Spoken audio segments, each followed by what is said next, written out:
जय यीशु। प्रिय दोस्तों, प्रारंभ में ईश्वर ने संसार की सृष्टि की। ये संसार उजाड़ और बहुत अंधकार के घर में था। तब ईश्वर ने आदेश दिया कि प्रकाश हो जाए और प्रकाश हो गया। उसी प्रकार हम देखते हैं कि ईश्वर ने कई चीज़ों को बनाते आए और तब उसने अपने हाथों से हमारे शरीर की रचना की और इस शरीर को कई अंगों से भर दिया। लेकिन इस अंगों में भी एक अंग है जिसका जो कि कहता है कि वचन कहता है सन्मति के सुसमाचार में अध्याय 6:22 में कहता है कि आँख शरीर का दीपक है। जिस प्रकार अंधकार में जब संसार था उसने प्रकाश को आदेश देकर संसार को उजाला किया, उसी प्रकार हमारे शरीर की भी उसने सृष्टि की और इस अंगों में से इस आँख को उसने शरीर का दीपक बनाया। आगे वचन में यह भी कहा है कि यदि आँख तुम्हारी अच्छी है तो तुम्हारा सारा शरीर प्रकाशमान होगा। लेकिन कैसे ये आँख के द्वारा हमारा शरीर प्रकाशमान हो सकता है? सच में क्या ये आँख के द्वारा हमारा शरीर प्रकाशमान आज है? यदि हमारी आँख के द्वारा प्रकाशमान है तो हमारी दृष्टि आज कहाँ पे है, किस पर लगी हुई है? दूसरा कुरिन्थियों अध्याय 4:4 में इस संसार की देवता ने मनुष्य का मन इतना अंधा कर दिया कि वे ईश्वर की महिमामय ज्योति को देखने में असमर्थ है।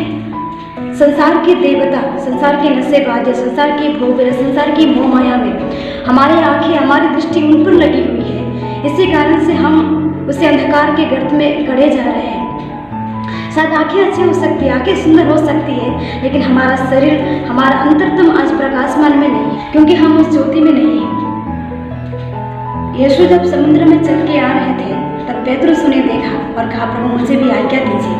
और यीशु ने उन्हें बुलाया। पेतरुस जब वो समुद्र पर चल रहा था तब उसकी दृष्टि यीशु की ओर थी। यीशु की ओर दृष्टि लगाकर वो आगे बढ़ रहा था। चलते चलते उसकी दृष्टि थोड़े समय के लिए इधर उधर वो देखने लगा, उन वादियों को, उन हवा को, उन पृथ्वी को।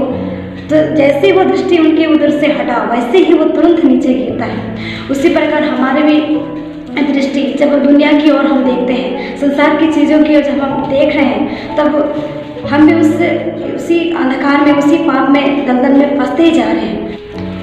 मोबाइल में इंटरनेट में कितने सारे ऐसी चीज़ें हमें सीखने को मिलती है, देखने को मिलती है। देखकर हम कुछ अच्छा सीख सकते हैं, लेकिन सच में क्या वो चीज़ हम देखकर सीखने के लिए कोशिश कर रहे हैं? ज़्यादातर हम इस अवस्था में, इस समय पर गलत चीज़ों को ही अपनाते हैं, गलत चीज़ों को देखते हैं। इस संसार के देवता, मोबाइल के कई ऐसे गंदे चीज़ें, गंदे वीडियो, गंदे पिक्चर सब हम देखते देखते संसार की भोग विलास नशेबाजी में हमें व्यवस्था को, वासना को तृप्त करने के लिए हम इच्छा रखते हैं और इसी कारण से हमारा शरीर भी पूरा अंधकार में अंधकार में फंसते जा रहे हैं। इसलिए मन भी अशांत है। प्रिय दोस्तों, अगर आपको लगता है कि आप इतने कुछ देखने के बाद भी, इतना कुछ सोचने के बाद भी, इतना कुछ देख के जानने के बाद भी, बुराई पर फंसने के बाद भी यदि आपका मन अशांत है तो विचार कीजिए, अपने अंतःकरण की जांच कीजिए। ये जो आप देख रहे हैं, ये जो आप देख कर सीख रहे हैं, ये जो आप देख कर आनंद उठा रहे हैं, वो आपके लिए सही नहीं है, वो अपने शरीर के लिए सही नहीं है। वचन में ये भी कहा कि तुम्हारे मनुष्य के अंतःकरण ईश्वर का दीपक है, प्रभु का दीपक है हमारा अंतःकरण। जब यीशु संसार में जब कार्य करने के लिए आया, पिता की इच्छा पूरी करने के लिए आया, समस्त कार्य पूरा करने के बाद वो ऊपर की ओर देखता था, यानी स्वर्ग की ओर अपनी दृष्टि उठाकर देखता था। और जब भी वो लोगों से मिलते थे, जब भी वो देखते थे, हमेशा तरस खाकर दया की भावना से लोगों से मिलते थे। हमेशा अपने इस कार्य समाप्त करने के बाद प्रार्थना की ओर वो जाते थे। ये शरीर की कितने सुंदर ईश्वर ने रचना की और इस आँखों को शरीर का दीपक बना दिया। इस आँखों से अगर हम अच्छी चीज़ को देखकर ना सीखे, बुराई अगर देखते हुए भी हम उसमें चलते हैं, बुराई देखने के बाद भी हम उसमें चलते हैं, तो इस आँखों की क्या फ़ायदा? शायद आपको मालूम है कितने लोग आज अंधेपन बनकर घूम रहे हैं, कितने लोग आज अंधे बनकर सोचते हैं कि काश हम भी देख सकते हैं, काश हम भी इस पृथ्वी की सुंदरता को हम देखते, उसे हम अनुभव कर सकते हैं। कई लोग हमारे गाँव में जब कुछ बातें बोलते हैं, सुनाते हैं, तब भी हमें विश्वास नहीं होता, क्योंकि हम उस चीज़ को अभी तक देखा नहीं है। और हम ये भी सोचते हैं शायद ये जो बोल रहे हैं काश हम उसे देख सकते हैं। तो हमारी तरह कितने ऐसे लोगों का देखने की इच्छा होगी। आज सोचिए, आज मेरे और आपके पास सुंदर आँखें होने पर भी हम अच्छी चीज़ को देखकर नहीं कर पाते हैं। तो हम आंखें होने पर भी यदि देखकर नहीं जान रहे तो हमसे भी अच्छा वो अंधा व्यक्ति होगा। कम से कम उसकी आंखें ना रहने से वो उसका शरीर तो प्रकाशमान है। ये शरीर की जो लालसाएं है, ये आंखों की जो लालसाएं है, जो भोग है, जो विलास है, ये कभी आपको और मुझे कभी तृप्त नहीं दे सकती। ये आंखें देखती है और मन भरता नहीं है। ये आंखें जब देखती है और देखने की चाह रखती है, लेकिन मन को कभी तृप्त नहीं होगी।